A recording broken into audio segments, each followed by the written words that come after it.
Welcome to another episode of Talking Nerdy in the Bedroom with just me again. It's just me. This one's kind of my fault. Yeah. Maine has had not a great summer so far. A lot of rain, so this past week when it was nice, I decided to go out on a boat with Mike and Corey and enjoy the water and the sun and stay out there until like 8 o'clock at night, normally record at 7, and no one wanted to do it after. So this one's a little bit on me, and by a little bit I mean mostly. But that's fine, because I got to enjoy the water, got to enjoy the boat, laughs, drinks. It was fun times had by all. But yeah, these two aren't here this week. The plan should be fine next week with everything kind of getting back to normal, at least for a week or so.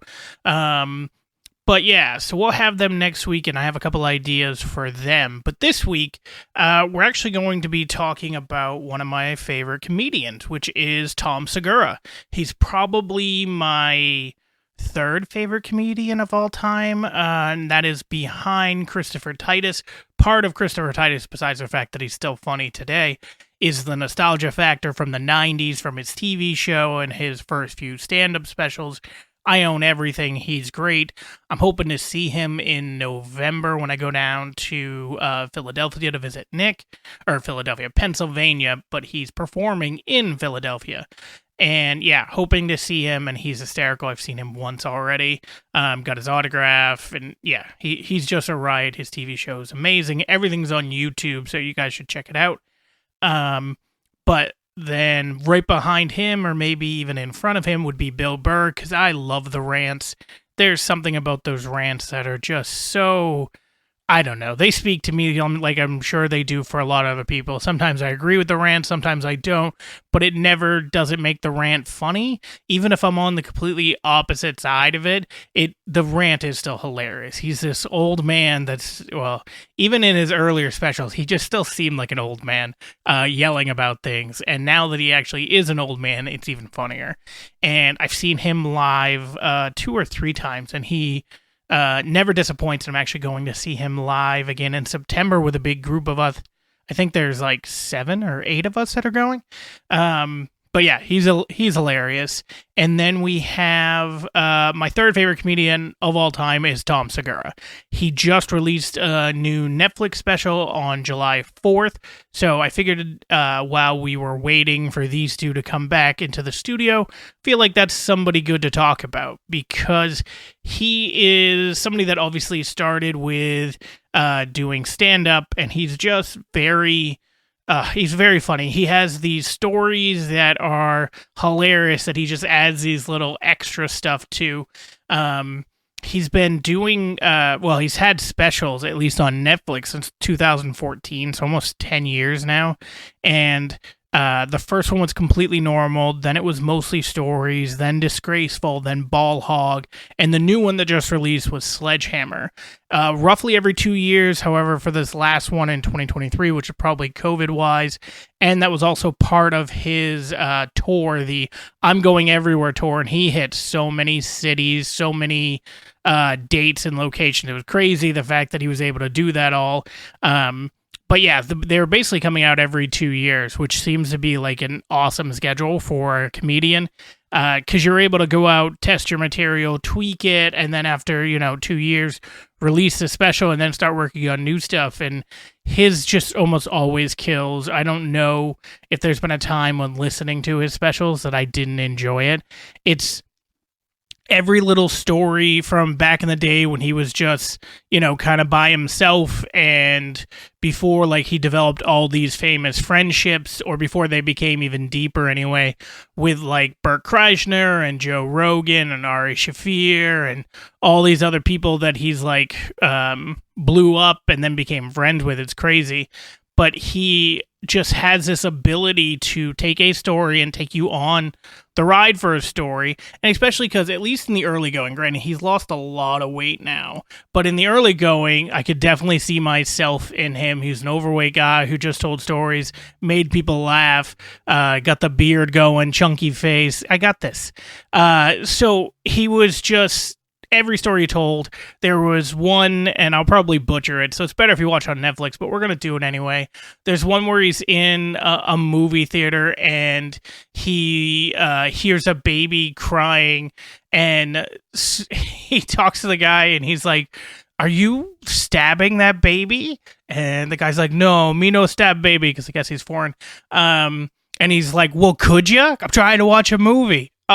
Just from that moment on, it's just so good, the rest of it. Then he also has his podcast. We'll get to his new special in a second, but his podcast, Your Mom's House, also blew up like tremendously. I don't know, I don't think it's in the top 5 or top 10 of podcasts, but it is so damn funny. Sometimes there are other episodes where it's not that, entertaining, but then when they do Your Mom's House live, those are always great. Him and his wife's banter are very funny to me. He also has another podcast with Bert, Two Bears, One Cave, which, again, that one's kind of hit or miss for me too, even though I love them both for stand-up. Putting them together sometimes feels like the exact same thing over and over, and their reactions, and part of this is Bert, and it's just who Bert is, but they always feel like an overreaction, like it's not real, but I honestly think that's who Bert is, as I saw him live back in February, and while he's telling stories, that's how he acts. That's just who Bert is. But it comes across on the podcast like he's just trying to exaggerate, or if he's going to laugh like that where he can't even speak, that he is just trying to get the audience to laugh because he's laughing. But that's just how it's come across until you see him live. Then you realize, oh, that's just who he is. It's not just a shtick. It's just that's how he laughs. And when he gets so entertained by his own story or by what somebody else is saying, he basically can't talk, or his voice gets very high pitched. And knowing that, rewatching some of the episodes have become funnier, but they're not something that I myself can just listen to all the time, but it's something that if I'm in the mood for, or if I'm on like a long drive, like there's nothing better than Your Mom's House or Two Bears, One Cave. I'll add a caveat to that, though, is that if you can find a Joe Rogan podcast with Tom Segura one-on-one, or Joe Rogan and Bert, or Joe Rogan, Bert, Tom, and Ari, those are just hysterical. That's what every time I drive down to Pennsylvania, I always go through Joe Rogan's podcast, find the ones with them on it, and download it, because it's literally like a nonstop laugh ride for 3 hours. There's some interesting stories when it's more one-on-one, but with all of them together, it just comedy after comedy after comedy. It's great. It's like similar to how I want this podcast to be when there's more people here, is that you're sitting here listening to a conversation like you're sitting next to us. Sure, you're not able to chime in, but you feel like you're a part of the conversation, and you're just laughing along. Very similar if you have a group of friends and you're more of the quiet one, and they just always talk and laugh and joke, but you still are able to enjoy it. That's what I've tried for this, and hopefully for the most part that works. But there's, oh my God, I lose it laughing the entire time for the drive. But yeah, so if podcasts are your thing, he definitely has a bunch of them out there. So I definitely recommend looking those up and listening to them, although most are videos, and sometimes, depending on what they're doing, it's even funnier on video. Like, there are times where I'll listen to something and they'll be acting something out that you can tell that they are, and I'll go back later and try to watch the video part of it if I'm not able to watch it while I'm driving. And so his stand-up specials, well, let's go to, I want to say the first time that I remember watching his comedy, I think was around 2016, 2017, and he had 2 specials out on Netflix. I remember watching them, losing it laughing, getting a bunch of people I knew to watch. They loved him. He was very funny. And then I heard he was coming to Maine in 2019, I want to say. I think it was 2019. So went and saw him, and he was great live. He was at the State Theater. Very funny. Great it's not even an arena, just great theater. I guess it's in the name. KJ, you're doing well. So the acoustics are great in there. There's not a bad seat in the house, and he just killed it. Everybody was laughing from start to finish. And then fast forward a few years later, and he came back again as part of his Going Everywhere tour. And the first one was with a significant other, and then the second one was with two buddies. And I gotta say, the two buddies one was a little bit more enjoyable, especially because one of them hadn't really been like a giant fan of Tom Segura. And then he went there and was just losing it, laughing and crying. And the other buddy was crying anyway, because it's just one of those... He's one of those guys that can literally just make you piss yourself just because he just keeps going and going and going. And he doesn't take shit from the crowds. He doesn't do any of that. He gets, like, he lets people yell out things in the very early going just to get it out of their system. Just because of some of his earlier stand-up specials, he talks about yelling things in public and yelling things in front of his wife. So, like, a lot of people yell at that shit. That is probably, and he's mentioned in podcasts, very annoying nowadays, just because it's been like 4, 6, 8 years. Move on is kind of his thought. Like, let's talk about the newer stand-up stuff. You don't have to keep just yelling bikes. And if you know anything about Tom Segura, you got that reference. If not, again, I recommend watching it. It's all on Netflix. But his he also got in a lot of trouble. He made jokes about New Orleans and kind of like that demographic of people, and oh my god, people freaked the fuck out on him.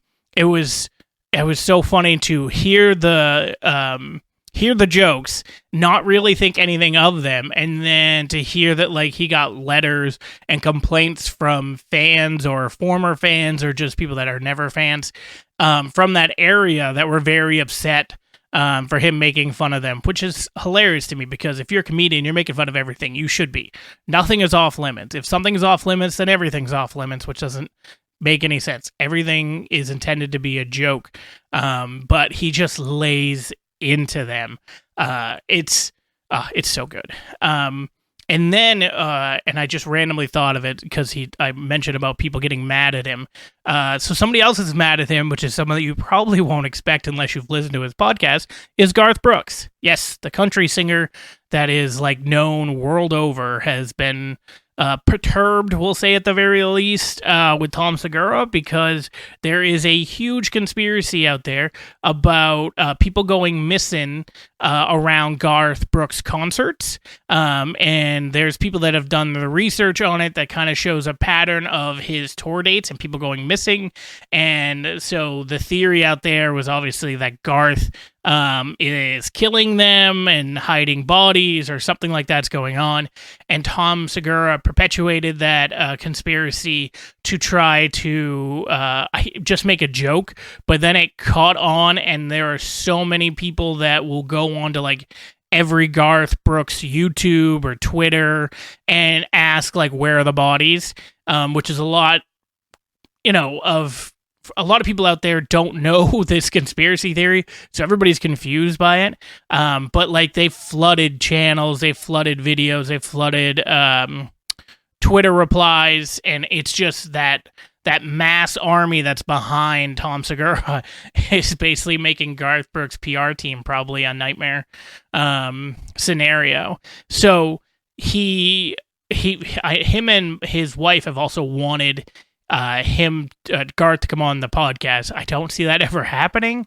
But now it's just kind of like fodder. He's made the joke definitely in his last podcast, the newest one that just came out. I don't remember if he made it in Ball Hog or not. It was so many years ago. And by that I mean 3 and I'm old. But he definitely talks about it in this newest one. He has a couple of jabs towards him. He also has a great bit at the end of this special, and I will not ruin it, but I was laughing, crying, which has to do with his mom and taking CBD pills.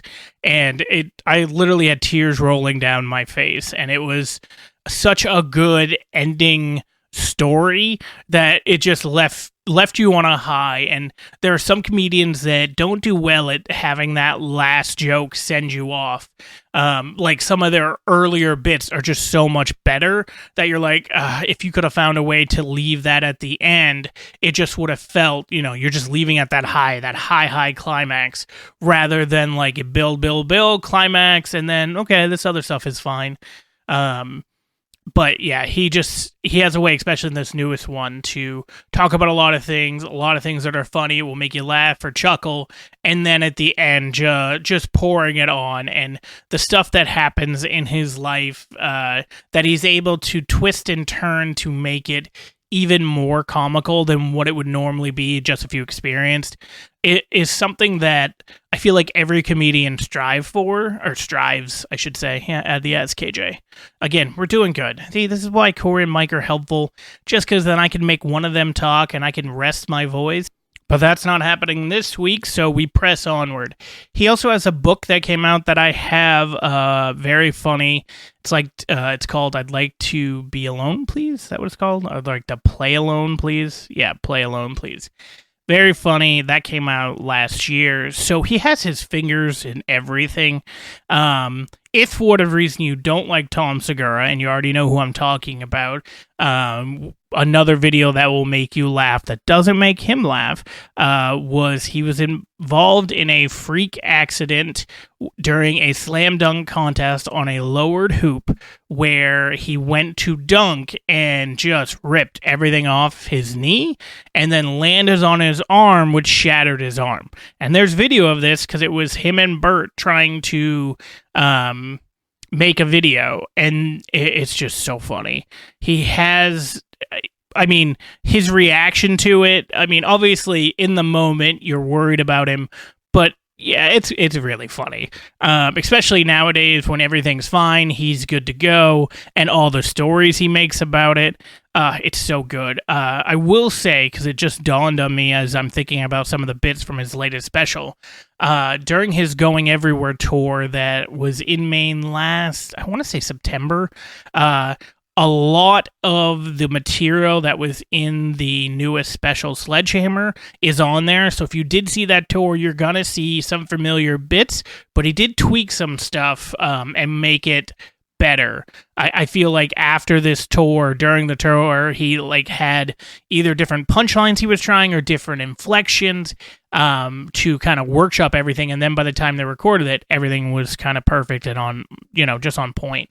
So if you did go see that, like I said, you're gonna see some stuff that you remember and then be like, wait, is that what he said last time? Because that's what I did while I was watching. I was like, that sounds familiar.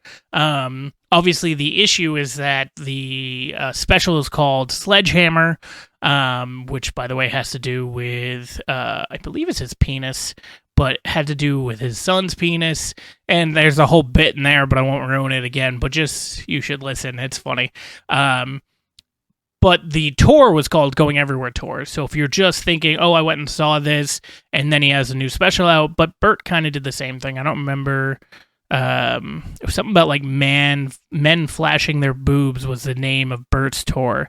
Can't remember the name of it, but then his special that came out was called Razzle Dazzle. So maybe that's normal. I don't really recall. I know every time I went and saw Christopher Titus and Bill Burr, the tour that they were on, I believe, was the name of the special that eventually came out. But yeah, hopefully that avoids some confusion for you, although I doubt you were confused. He also has stuff from early on his career, back before he became super famous, and he probably didn't really need to do many of these nowadays, but back then he had to do like TV spots, which a lot of comedians do, like talk shows, just to promote. They're usually like local ones, and to promote your newest, not so much your special, because that's usually not out yet, but like your upcoming tour, and you're in their city and people should go see it. Now he's just selling out places like crazy, so I don't foresee that being a thing for him. But back in the day, he used to have this character called DJ Dadmouth, and he did it just because these daytime talk shows are so horrible. They're not fun. They just ask the same generic questions. You have to be very cautious of what you say and how you act. And he just went the other way with it with DJ Dadmouth, and it's one of those things that I don't even want to explain it. I want people to go watch it on YouTube. You'll see that he's rocking like a hat, sunglasses, chains, I think a leather coat, and like a bunch of outrageous stuff that Tom Segura does not wear, but basically did it to try to, I don't know, not hate that he had to go and do these. There's so many anchors that are so confused. I'm pretty sure there's like a compilation video somewhere, and I remember watching it and just seeing how utterly perplexed they were by what he was doing and how they're supposed to react to it. And you can tell that most of them didn't know who Tom Segura was before him coming out, because if they would have seen that outfit and they knew who he was, like if he did it now and people didn't know who DJ Dadmouth was, people be like, why the hell are you wearing this? You've never worn this before. What are you doing? But they literally thought that was like part of his character and part of his shtick, which is even funnier because they're trying to like go with it, and they're trying to have him promote his stuff, and he's just going off the rails. It's great. Definitely recommend. He also has a bunch of bits that he has one about Steven Seagal. This has nothing to do with the DJ Badmouth. Dadmouth? Badmouth? I don't remember. It's Dadmouth. But just so many bits. He has one about Steven Seagal, about the fact that he's like an actual cop. So if you're down in his city, you could just be out rolling around and get pulled over by Steven Seagal. There's a ton of other little bits that he has that I just won't do it justice. Like, I'm good at telling stories, but they're my own stories. Telling other people stories is not the same. Telling my own stories, like if something comical happens, I can paint that picture really well. Like, I could tell you the story, which I don't know if it'll come across as funny because it was many years ago, but I remember going with, how many people did we have? We had like 15 or so, maybe 20 people camping, and we had a buddy that absolutely hated camping and didn't want to be there, didn't want to sleep on the ground, even though they had an air mattress. And this was not camping like where you rent a camp, like is what I do now because I'm old. This was, tenting in the woods. So we had a bunch of us there on a Friday or Saturday night.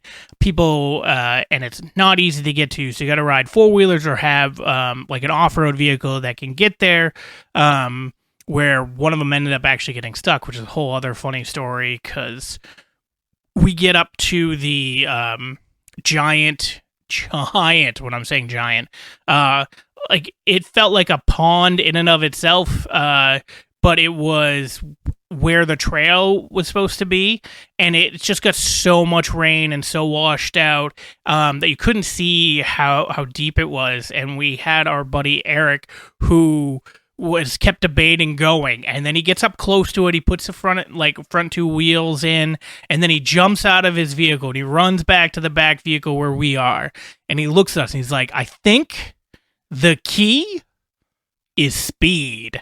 And he runs back to his vehicle and just floors it.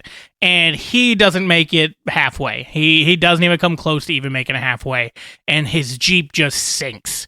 It had some tread on it. It had some power, but there was way too much water, way too much mud, and he just sank, which then became us trying to get him out, which involved shimmying out to him and shimmying on his back bumper before just dropping into the muck anyway, hooking it up and then pulling him out. And the key was not speed, so if you ever randomly hear that, that's what that's a reference towards.